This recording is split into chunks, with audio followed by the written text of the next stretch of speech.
Bismillahir Rahmanir Rahim. I'm Dr. Mohamed Ibrahim, Assistant Professor of Obs and Gynae, Mansoura University. Today we'll talk about abortion. Regarding definitions, we have a recent definition which is interruption or termination of pregnancy before fetal medical viability, which is 20 weeks or 500 grams fetal weight. Viability means that the fetus is capable of extrauterine survival, while the old definition is interruption or termination of pregnancy before age of legal viability, which was 28 weeks in Egypt, 24 in UK, and 20 weeks in USA. Regarding types, we have spontaneous abortion, which is now called miscarriage or early pregnancy loss, or induced one. Starting with spontaneous abortion, miscarriage. For definition, it means interruption or termination of pregnancy before fetal viability through natural passage without any mechanical or medical intervention. It accounts for 10 to 15% of all clinical pregnancies. For the etiology, we have fetal causes like fetal death. Second is chromosomal abnormalities, which accounts for about 50 to 80% of cases of early abortion. Many types, of which the most important is numerical disorder, monosomy and trisomy, or the structural disorders. Regarding the effects, there is non-formation of the embryo, which is called blighted ovum or empty sac, or if continuation of pregnancy occurred, congenital malformation of the embryo will result. Second is the maternal causes. We have anatomical factors which could be congenital like cervical incompetence, Mullerian duct anomalies, uterine hypoplasia, or acquired condition like acquired cervical incompetence, intrauterine adhesion or synecdoche, tumors, fibroid polyps or submucous fibroids, displacement of the uterus like RVF fixed or uterine prolapse, endometriosis and adenomyosis. Infection, including storch infection, HIV, mycoplasma, and typhoid, endocrinal factors, especially luteal phase defect, uncontrolled diabetes mellitus, thyroid disorders, whether hypo or hyperthyroidism. The immunological factors, which is an important factor in the miscarriage, like RHI immunization, and the important antiphospholipid syndrome and systemic lupus erythematosus and other immunological factors. For the hereditary thrombophilia, which means genetic defect in the factors of coagulation, results in coagulation in the vasculature of the placenta, leading to miscarriage. Miscellaneous causes include psychological factor, stress, fear, and anxiety, if severe, may cause abortion, chronic disease, especially uncontrolled, like hypertension, heart disease, chronic renal failure, and the debilitating TB infection, nutritional deficiencies, environmental factors, including smoking, which is widely seen nowadays, alcoholism, excessive intake of caffeine, some drugs like quinine, ergot, and the cytotoxic drugs, inhalation, anesthetics, toxins, and ionizing radiation. Finally, trauma, especially blunt external trauma to the abdomen or trauma during abdominal operation with rough manipulation of the uterus may result in abortion. Maternal causes. Abnormal sperms give rise to pathological zygote, which by turn will end into abortion. Abnormalities of placenta and amniotic fluid. Acute polyhydramnios due to uterine distension, which initiates uterine contraction, expelling the distending contents.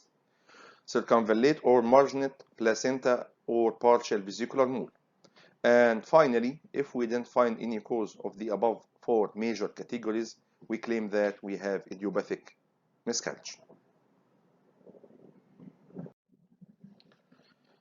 For types, miscarriage or abortion is classified according to the time of occurrence into early abortion in the first trimester, which is 80%, and late abortion in the second trimester up to 20 weeks, which is 20%.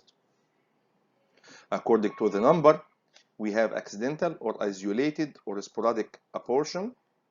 We have repeated abortion, 2 successive miscarriages, and the third, recurrent or habitual abortion, occurrence of 3 or more successive abortions, and this will be discussed in detail later.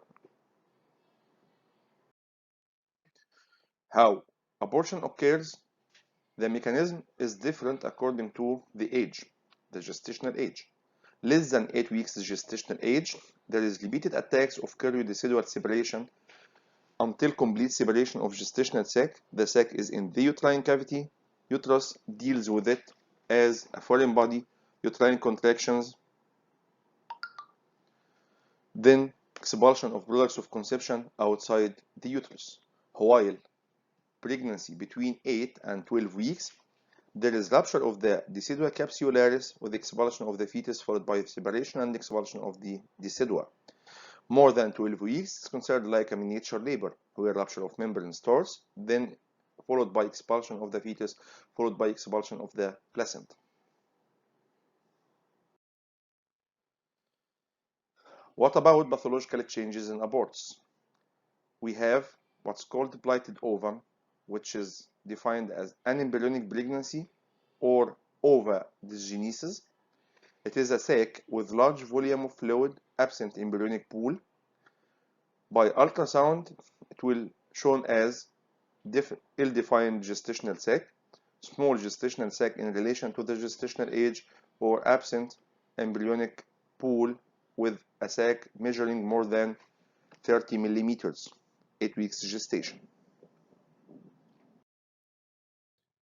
Carnia small, a variety of missed abortion in which dead embryo is in the early pregnancy surrounded by clotted blood forming what's called bloody mole. Then fibrosis occurred, leading to what's called fleshy mole. This solution occurs in early weeks and the fetus is totally absorbed. Fetus compresses where amniotic fluid is absorbed and the fetus is compressed and desiccated. Fetus papricius or mummification, which the fetus is so dry, compressed like a parchment. Then fetal maceration may occur, and finally calcium deposition leading to what's called lithopedion or calcified fetus.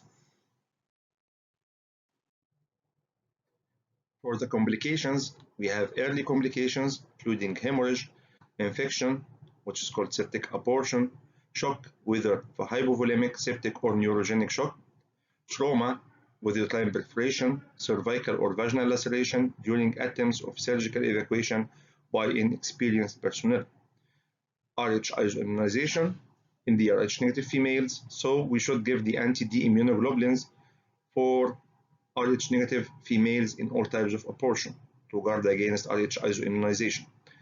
Incompetent evacuation, incomplete evacuation, and retained products of conception.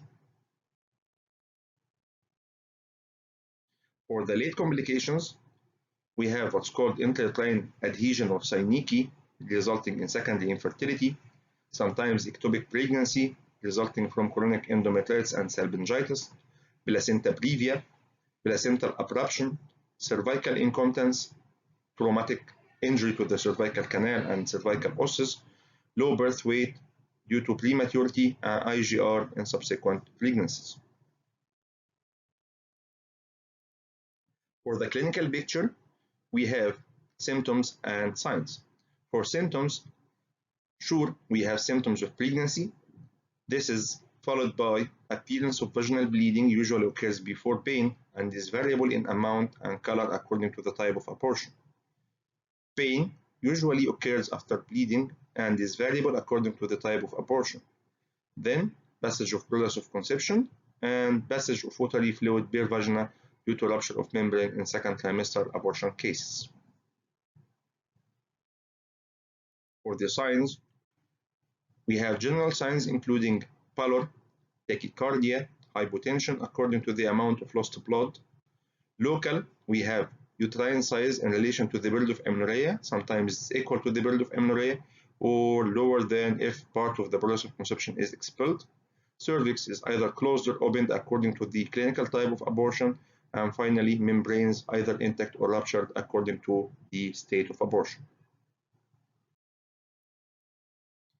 For investigations to detect abortion, we should do pregnancy test to document pregnancy and ultrasound. But notice that if the abortion or the fetus is dead more than 2 weeks, the pregnancy test sometimes be negative. To detect the cause, like chromosomal and immunological studies, which is sometimes done at the time of abortion, especially chromosomal, to have karyotyping of the products of conception, trying to diagnose the cause of abortion. Clinical types. Spontaneous abortion may be one of the following types. Actually, these types can occur in succession, or we proceed to one of them directly. Starts with threatened abortion, then inevitable abortion, incomplete abortion, complete abortion, cervical abortion, missed abortion, and the septic type, which is called septic abortion.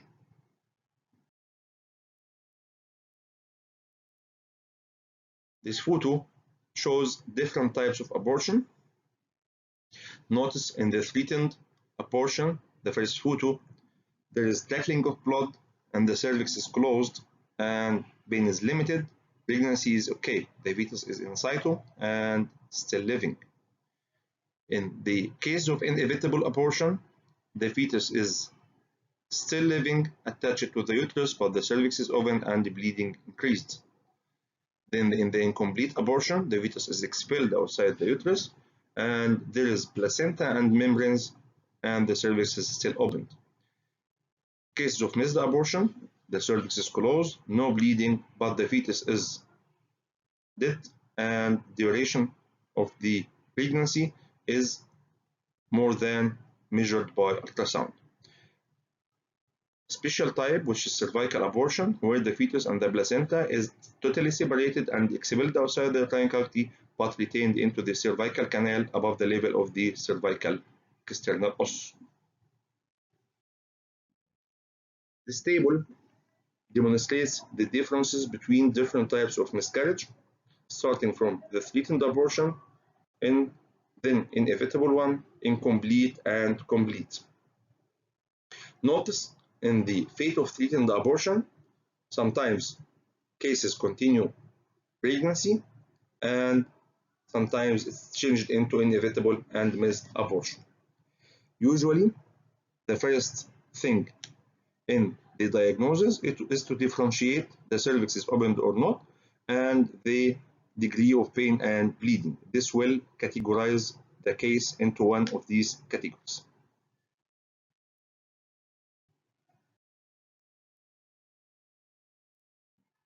Cervical abortion. By definition, variety of inevitable abortion in which products of conception is totally separated from the uterus and retained in the cervical canal. Etiology, stenosis of the external os is not dilated and so the products of conception is hindered or accumulated above its level. Diagnosis, considerable bleeding, severe colicky pain trying to expel the contents, and the cervix is enlarged barrel-shaped. Treatment, we do cervical dilatation under anesthesia, of course, and then removal of products of conception using ring forceps. Missed abortion, defined as retention of dead embryo or fetus within the uterus for days or weeks. Some define missed abortion as retention of dead products of conception for more than or equal 4 weeks. Regarding its mechanism, repeated attacks of choriodecidal separation, choriodecidal hemorrhage leading to death of the embryo or fetus, but progesterone is still secreted. So the uterus is relaxed and there is no expulsion of the embryo or the fetus outside the uterus. Complications, if retained within the uterus for more than 4 weeks, swallow-added infection may issue, leading to what's called septic abortion, or coagulopathy with consumption of fibrinogen, leading to hypofibrinogenemia and DIC. Regarding diagnosis, we have symptoms. There is gradual regression of symptoms of pregnancy. The dark brown or bronchous discharge, vaginal discharge may be present. Failure to feel fetal movements if it was felt before, after quickening, or cessation of fetal movement. Failure of abdominal enlargement.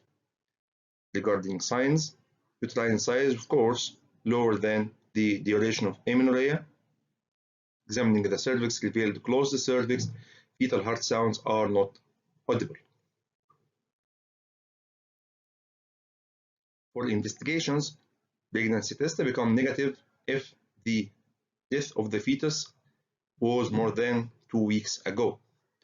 Ultrasound is diagnostic.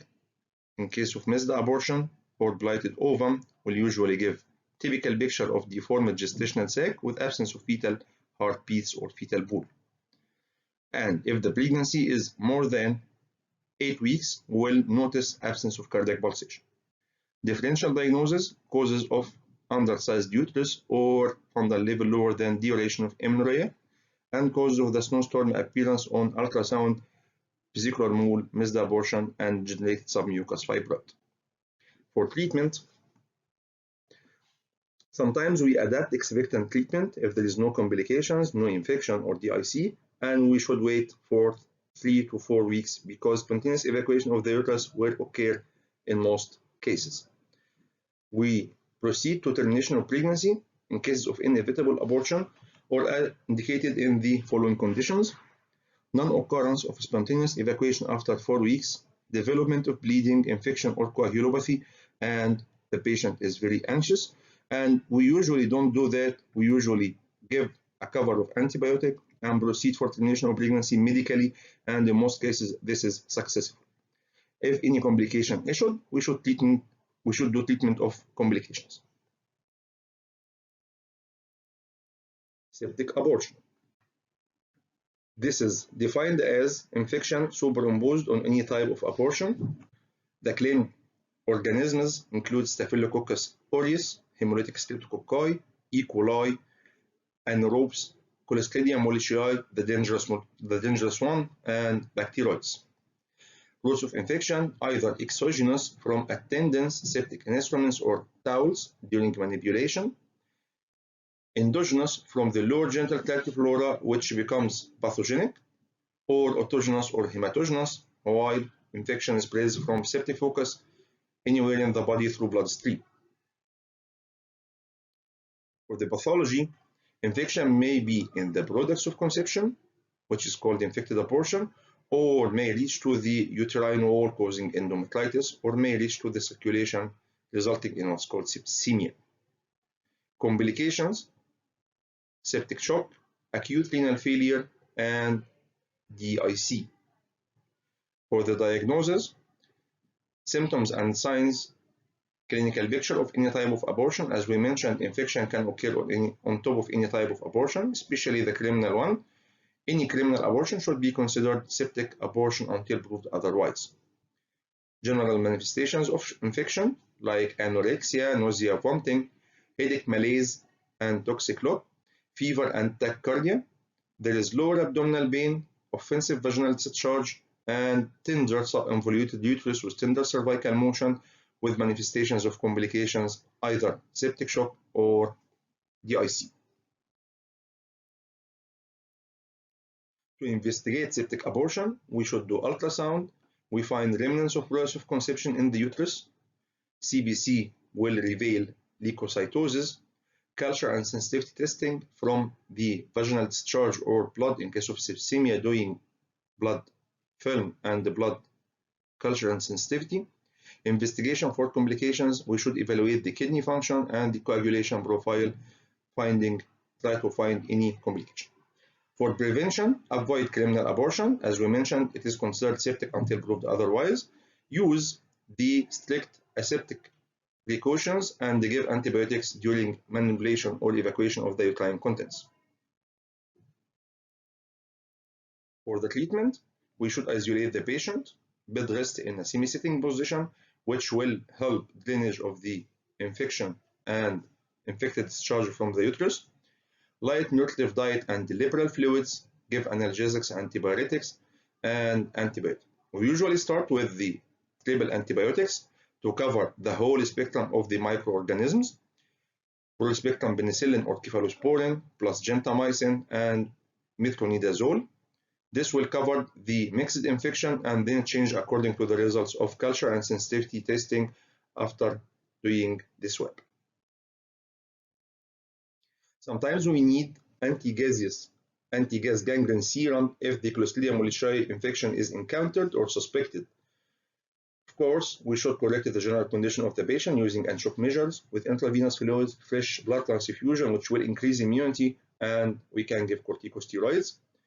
Evacuation, surgical evacuation should be postponed for about 24 hours till normalization of fever, except in cases with severe resistant infection or severe bleeding. Evacuation should be done soon under cover of antibiotics. In rare cases, hysterectomy is the final management, especially if we have suspected infection with Clostridium mollishae, or there is uterine perforation during manipulation. Observation: we should observe our patient for pulse, blood pressure, temperature, urine output, and the fluid intake until the patient is normalized. For differential diagnosis of abortion, we have causes of bleeding in early pregnancy, which may be obstetric causes and associated local gynecological causes. For the obstetric causes, we should exclude ectopic pregnancy, vesicular mole, loss of twin, decidual reaction in the cervix, and implantation bleeding that sometimes occur at the time of implantation. The local gynecological causes, which should be excluded in absence of any obstetric cause, like severe infection, cervical erosion, ruptured varicosis in the vulva or vagina, ulcers, polyps, and the cancer cervix or cancer vagina. This is done by doing local vaginal examination and using casco speculum to evaluate the source of bleeding. Post-abortive bleeding.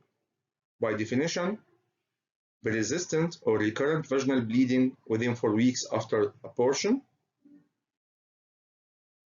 Etiology include retained products of conception, uterine atony, which is not common after abortion, sometimes trauma like perforated uterus, cervical laceration, or vaginal lacerations, coagulopathies like hypofibrinogenemia or DIC that may complicate certain types of abortion, especially the septic one, subinvolution of the uterus.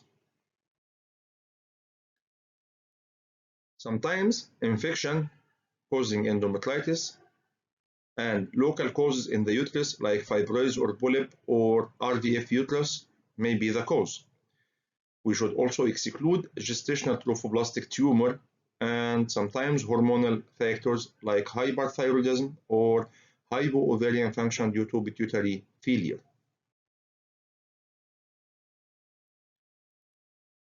Now we proceed for the important topic, which is the recurrent or habitual abortion. By definition, it is defined as occurrence of 3 or more successive spontaneous clinically recognized abortions. The incidence about 0.2% of all clinical pregnancies. Etiology: only undisputed causes are chromosomal abnormalities and antiphospholipid syndrome. These are the most important.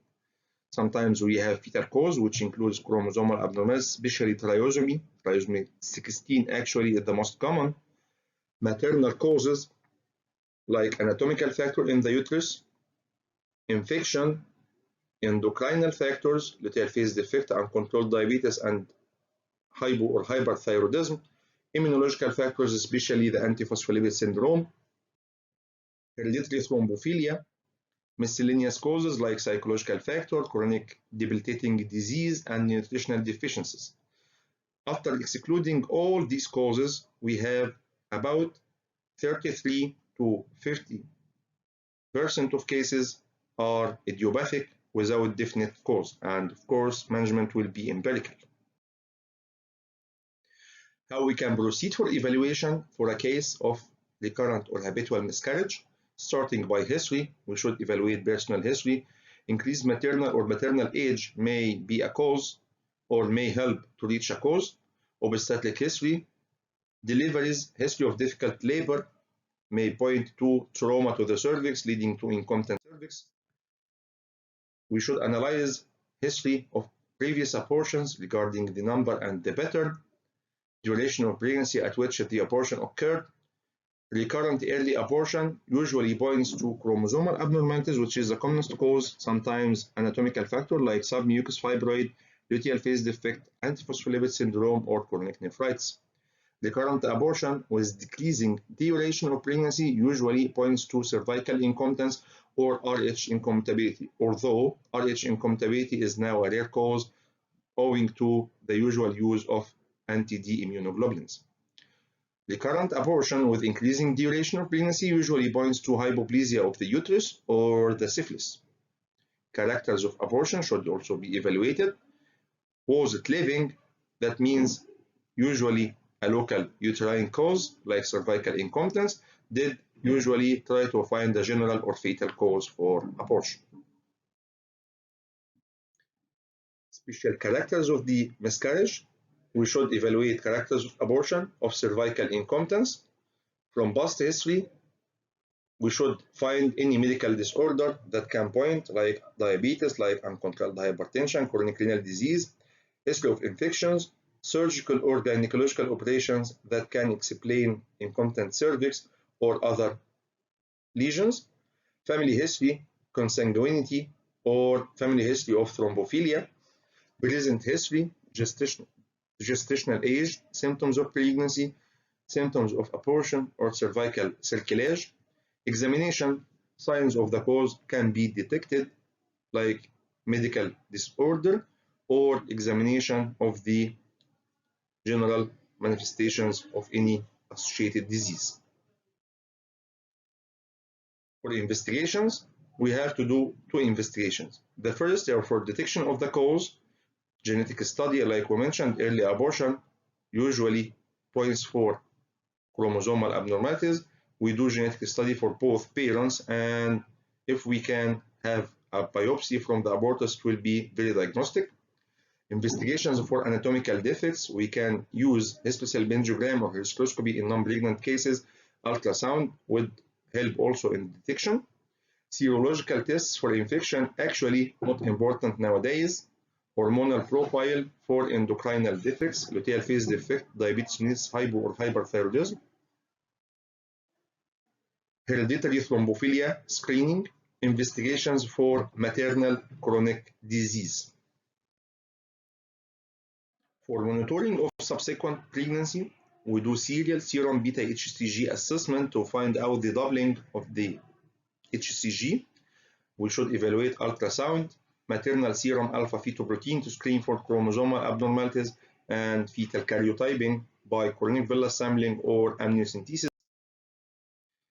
The recommendation of American College of Obstetricians 2001 recommended only two types of testing as having a clear value in investigating a case of recurrent abortion: parental cytogenic analysis and the anti-cardiolipine lupus anticoagulant antibody assay for cases of suspected antiphospholipid syndrome.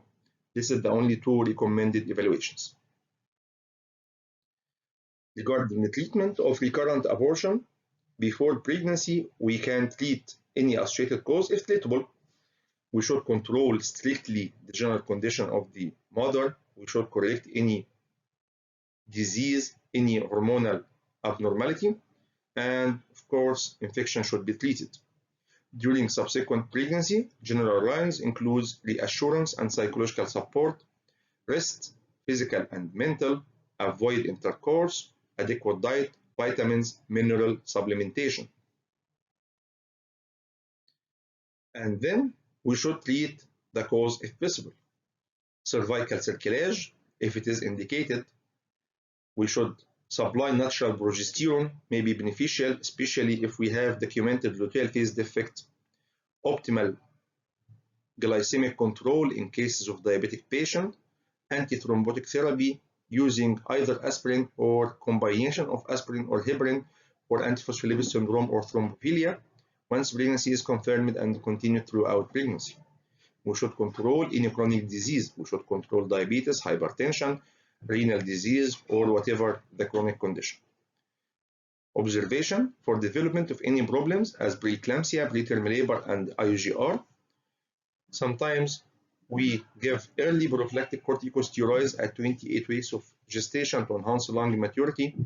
Delivery, usually elective cesarean section is the route. Induction of labor should be used if the condition permits vaginal delivery without any hazards for the fetus. Cervical incompetence, one of the causes of the recurrent mid-trimester miscarriage with decreasing duration of pregnancy. It's defined as inability of the cervix to maintain pregnancy till term due to wide internal os. Etiology, either the condition is functional, congenital weakness of the cervix in association with uterine anomalies, or anatomical. There is actual trauma to the cervix that lead to injury of the internal os region, like using forceps or ventouse or breech extraction before for cervical dilatation, manual cervical dilatation during labor to enhance or augment labor, rapid delivery, unrepaired cervical tear missed during vaginal delivery, rapid mechanical dilatation of the cervix during D and C more than 8 Hager dilator, amputation or colonization of the cervix in management of CIN or a similar condition. To diagnose incompetent cervix, we should evaluate history of the cause. Like we mentioned, sometimes it may refer to incompetent cervix, like difficult labor or forceps or ventouse delivery. Recurrent mid-trimester abortion with decreasing duration of pregnancy. Abortions are characterized by sudden, painless rupture of membrane, associated with little or no bleeding, and followed by complete painless expulsion of the fetus without anomalies. So, if we have history like that, we should search for incompetent cervix. Recurrent preterm labor with decreasing duration may also be a presentation of recurrent miscarriage or recurrent preterm labor due to incompetent cervix. For examination, we find short patulous cervix with bulging membranes through the cervix. Cervical tear may be present. Investigations. We can evaluate our case in between pregnancies by doing a test by Hager dilator. If the dilator Hager 8 passes without pain, that means that the cervix is patulous.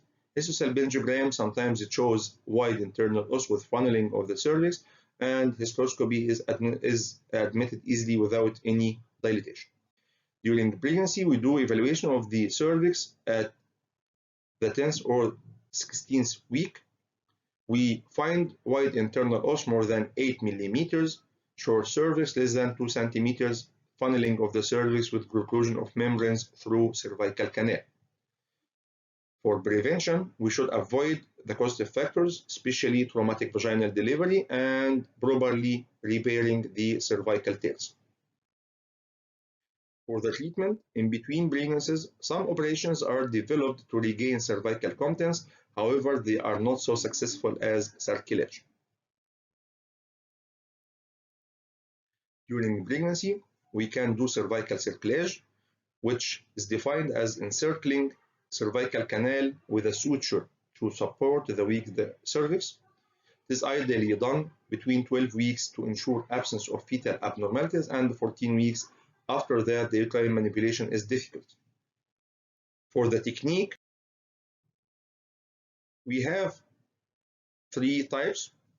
The usual one, the McDonald circulage, which includes a purse string suture applied at the level of the internal os, passed around the cervix and tied posteriorly.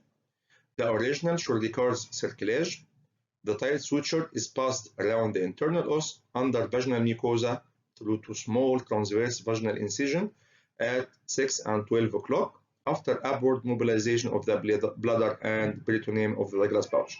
This technique is somewhat difficult, and we usually do McDonald one. The third technique is the abdominal circulage. This is indicated in cases of amputation of the cervix or deep cervical tear, and if we have failure of the vaginal Schrodinger's or McDonald circulage. Disadvantage: it necessitates delivery by cesarean section.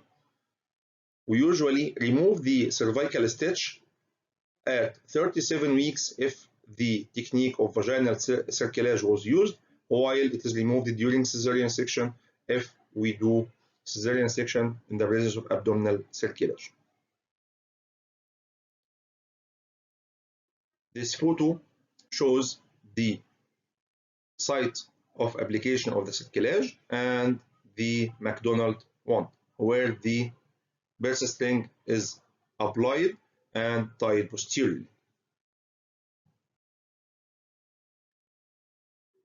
Complications of cervical cerclage include accidental rupture of membrane and introduction of infection causing chorioamnionitis.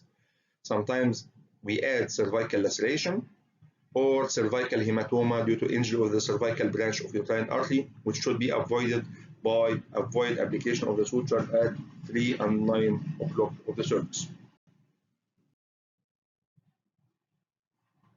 Cervical fibrosis leading to cervical dystocia in the following labor: bladder injury, increased uterine irritability, which may end eventually in abortion, induction of abortion or preterm labor, and increased incidence of abortive vaginal delivery, and of course, cesarean section. Thank you